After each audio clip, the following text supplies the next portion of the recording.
Em 1944, no nordeste da Índia, existia uma estrada que praticamente decidia o destino de uma campanha inteira. Ela ligava de Mapur a Coima e Imphal, atravessando montanhas, florestas densas e curvas fechadas. Não era uma estrada qualquer. Era a única rota de suprimento para mais de 150 mil soldados britânicos e indianos que lutavam contra o avanço japonês na Birmânia. Tudo dependia dela: comida, munição, combustível, reforços. E os japoneses sabiam disso. Ao longo daquele caminho estreito, árvores eram derrubadas para bloquear a passagem. Caminhões eram capturados e atravessados nas curvas. Canhões antitanque eram posicionados para disparos a queima-roupa. Infantaria inimiga se escondia nas encostas, esperando o momento certo para atacar. Comboios sem proteção eram destruídos um após o outro. A estrada estava se tornando uma armadilha mortal. No quartel-general aliado, o diagnóstico parecia óbvio. A selva da Birmânia exigia tanques. Veículos pesados, sobre lagartas, capazes de atravessar lama, troncos e terrenos irregulares. Carros blindados com rodas eram vistos como inúteis naquele ambiente. Unidade após unidade abandonou seus carros blindados. Algumas os trocaram por jipes.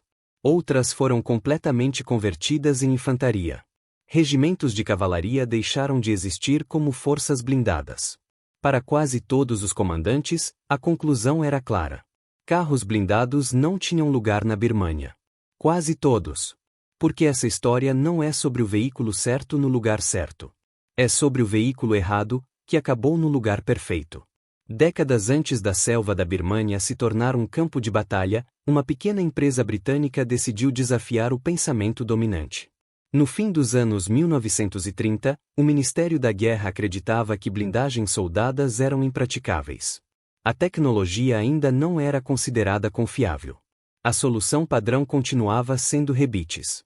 Mas engenheiros independentes provaram o contrário. Eles criaram um casco totalmente soldado, eliminando um dos problemas mais mortais dos veículos blindados da época. Quando um projétil atingia a blindagem, os rebites internos se soltavam e se transformavam em estilhaços, ferindo ou matando a própria tripulação. A soldagem mudava tudo. O projeto funcionou, mas surgiu outro problema: escala. A fábrica era pequena demais para atender a uma guerra mundial. Quando a produção foi transferida para um grande grupo industrial, o projeto ganhou um novo chassi, originalmente criado para um trator de artilharia. Não era bonito. Não era elegante. Era um híbrido estranho, com motor traseiro, silhueta alta e aparência improvisada. Mesmo assim, foi colocado em produção. Não porque fosse perfeito, mas porque estava disponível. No papel, o veículo parecia inadequado para a Birmânia. Tinha rodas, não lagartas. Blindagem suficiente apenas contra armas leves. E um histórico de falhas herdadas de versões anteriores. Ainda assim, ele possuía algo que nenhum tanque conseguia oferecer naquele teatro de operações: velocidade em estradas ruins. E isso mudaria tudo. A Birmânia não era a Europa. Ali, não existiam longas planícies nem rodovias pavimentadas. Existiam poucos caminhos transitáveis, cercados por selva fechada, rios e pântanos. Cada estrada era um gargalo estratégico.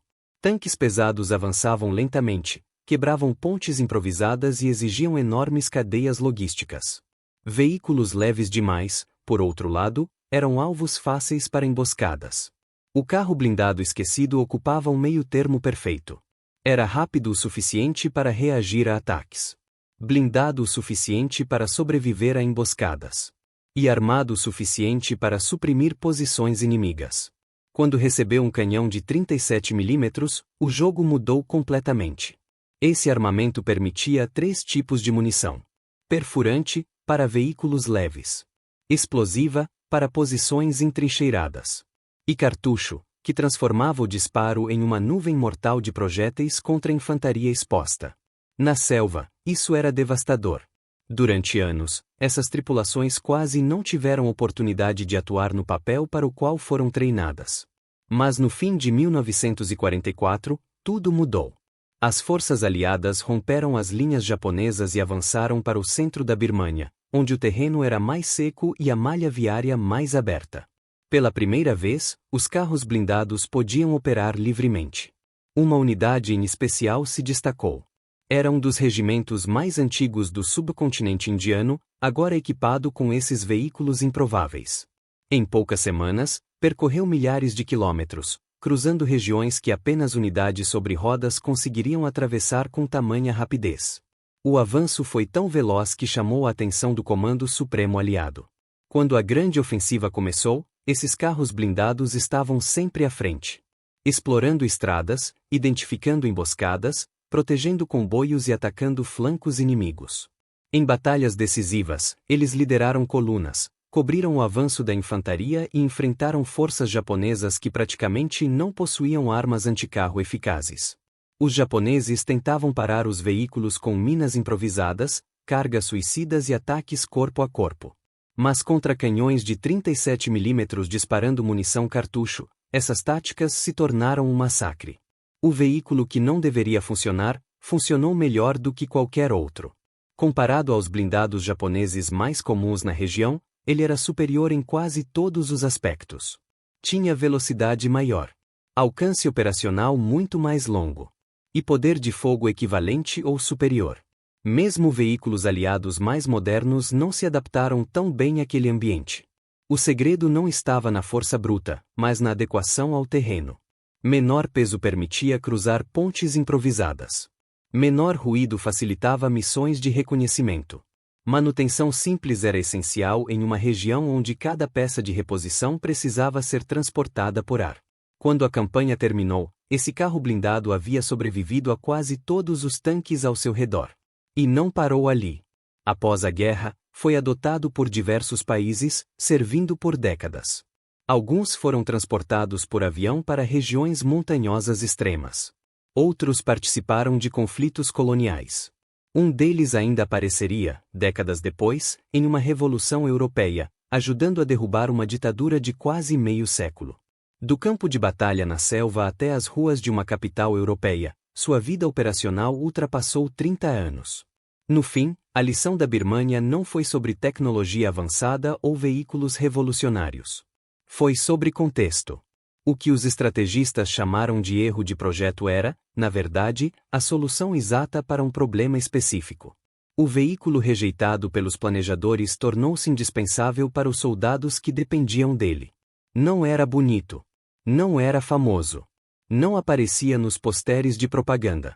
Mas era rápido, confiável e tinha a arma certa para a guerra que precisava lutar. E às vezes, na história militar, isso é tudo o que importa. Mas para entender por que esse veículo funcionou tão bem, é preciso olhar além das batalhas e entrar no cotidiano da guerra na selva. Na Birmânia, o inimigo mais constante não era o soldado japonês. Era o clima. O calor esmagador. A umidade permanente. A lama que surgia da noite para o dia e transformava estradas em rios. Motores superaqueciam. Transmissões quebravam. Suspensões cediam. Veículos complexos, projetados para guerras industriais na Europa, simplesmente não aguentavam aquele ambiente por muito tempo. E foi aí que o carro blindado esquecido revelou outra vantagem inesperada: simplicidade. Seu motor era acessível. Sua mecânica era direta. Se algo quebrasse, a tripulação frequentemente conseguia improvisar o reparo no próprio campo, com ferramentas mínimas. Em uma campanha onde cada peça de reposição precisava ser trazida de avião desde a Índia, isso fazia toda a diferença. Enquanto tanques aguardavam manutenção por dias ou semanas, esses carros blindados voltavam à estrada em questão de horas. Outro fator decisivo era psicológico. Para os comboios aliados, a presença de um carro blindado à frente significava segurança. Ele avançava primeiro. Testava a estrada. Forçava o inimigo a se revelar. Para os japoneses, o efeito era o oposto. Emboscadas que antes funcionavam contra caminhões agora eram neutralizadas rapidamente. Posições ocultas eram varridas por rajadas e explosões. Tentativas de ataque corpo a corpo se tornavam suicidas. A selva, que antes favorecia o defensor oculto, começava a perder sua vantagem. Pouco a pouco, a dinâmica da campanha mudava. Com o avanço aliado, novas estradas improvisadas surgiam. Pontes frágeis eram construídas com madeira local. E novamente, os carros blindados com rodas se mostravam ideais. Tanques pesados simplesmente não podiam cruzar essas estruturas. Já o veículo esquecido atravessava sem problemas, mantendo o ritmo do avanço. Isso permitiu algo raro na campanha da Birmânia: exploração em profundidade. Colunas rápidas avançavam além das linhas principais, cortando rotas de fuga, capturando depósitos de suprimento e desorganizando completamente o inimigo. Não se tratava apenas de vencer batalhas. Tratava-se de impedir que novas batalhas acontecessem. Com o tempo, o veículo passou a ser usado de formas que nunca haviam sido previstas pelos projetistas. Servia como posto de comando móvel, como escolta de oficiais superiores, como plataforma de apoio direto à infantaria. Em vilarejos fortificados, avançava até o limite da resistência inimiga, disparava munição explosiva e cartucho, recuava, e repetia o processo até que a posição fosse abandonada. Não era uma guerra de grandes choques blindados. Era uma guerra de movimento, pressão constante e desgaste. E nesse tipo de guerra, ele era perfeito. Quando a campanha entrou em sua fase final, a superioridade japonesa havia se dissolvido. Sem combustível. Sem munição. Sem linhas de suprimento seguras. O mesmo tipo de estrada que antes favorecia as emboscadas agora trabalhava contra eles. Cada retirada era arriscada. Cada deslocamento, uma aposta. E sempre havia um carro blindado à frente, pronto para explorar qualquer fraqueza. Após o fim da campanha, muitos desses veículos não voltaram imediatamente para depósitos ou sucata. Continuaram em serviço ativo. Treinaram novas tripulações. Foram enviados para regiões onde conflitos menores surgiam.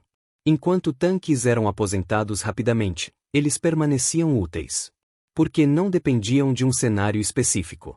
Dependiam apenas de estradas ruins, logística limitada e decisões rápidas. Condições que, ironicamente, nunca deixaram de existir. Décadas depois, quando alguns desses veículos apareceram em conflitos completamente diferentes, poucos lembravam de sua origem. Para muitos, eram apenas máquinas antigas. Ultrapassadas. Irrelevantes. Mas a verdade era outra. Eles carregavam uma lição silenciosa da Birmânia. Nem toda guerra é vencida pela arma mais poderosa. Nem pelo veículo mais moderno. Nem pela doutrina mais sofisticada. Às vezes, a vitória pertence àquilo que simplesmente funciona. No fim, o carro blindado esquecido não venceu a guerra sozinho. Mas permitiu que outros vencessem. Protegeu soldados. Garantiu suprimentos. Manteve o avanço quando tudo parecia travar. E fez isso sem fama, sem reconhecimento e sem glamour. Porque na guerra real, longe dos mapas e dos discursos, o que importa não é parecer invencível. É chegar ao fim da estrada.